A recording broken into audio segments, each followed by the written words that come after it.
देखो हम लोग पढ़ रहे थे कैसे वर्धित प्रसरण पढ़ रहे थे, जिसको हम लोग क्या बोला करते हैं, कायिक प्रसरण बोलते हैं, ठीक ना।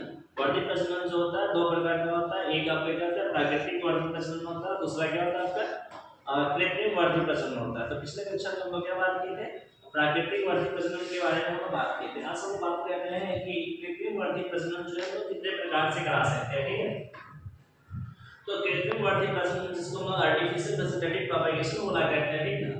उसमें कौन कौन से मेथड हम लोग यूज करते हैं उसके बारे में हम थोड़ा सा पहले बात कर लेते हैं, फिर एक एक करके हम लोग स्टडी कर लेंगे, ठीक है। पहला हमारा जैसे कर्तन लगाना, जिसको हम लोग क्या बोला करते हैं, कटिंग बोला करते हैं, ठीक है। फर्स्ट ऑफ ऑल क्या है आपका कर्तन लगाना, जिसको हम लोग क्या बोला करते हैं, कटिंग। दूसरा है आपका दाब लगाना, जिसको बोला करते हैं लेयरिंग। दाब लगाना किसको बोलते हैं लोग, लेयरिंग को बोला करते हैं, ठीक है। तीसरा जो हमारा क्या है पैबंद लगाना, जिसको हम क्या बोला करते हैं, ग्राफ्टिंग बोला करते हैं, ठीक ना। तीसरा क्या है आपका पैबंद लगाना, जिससे हम क्या बोला करते हैं, ग्राफ्टिंग बोलते हैं, ठीक है। उसमें चौथा है जो कली लगाना, इसको बोला करते हैं, ठीक है। इसको हम बोलते हैं बर्ड ग्राफ्टिंग। क्या बोलेंगे इसको लोग, बर्ड ग्राफ्टिंग, ठीक है।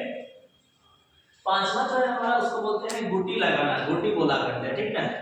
और छठा जो है हमारा शाखा बंधन है, जिसको हम बोलते हैं इन आंचिंग बोला करते हैं, ठीक है। शाखा बंधन, शाखा बंधन है, क्या है आपका शाखा बंधन है, जिसको क्या बोलते हैं, इन आंचिंग बोला करते हैं। और इसका एक और विधि है जो कि सबसे ज्यादा महत्वपूर्ण है आपके लिए, ठीक है, जिसको हम बोला करते हैं सूक्ष्म प्रवर्धन। क्या बोला करते हैं, सूक्ष्म प्रवर्धन बोलते हैं, जिसको हम लोग बोला करते हैं माइक्रो प्रोपेगेशन इंग्लिश में। क्या बोला करते हैं, माइक्रो प्रोपेगेशन, ठीक है। तो ये सारा जो विधि है आपका वो किसमें आता है, आपका कृत्रिम वर्धित प्रसरण में आता है, ठीक है। तो आइए इसको कल की क्लास में एक एक करके डील कर लेंगे, ओके।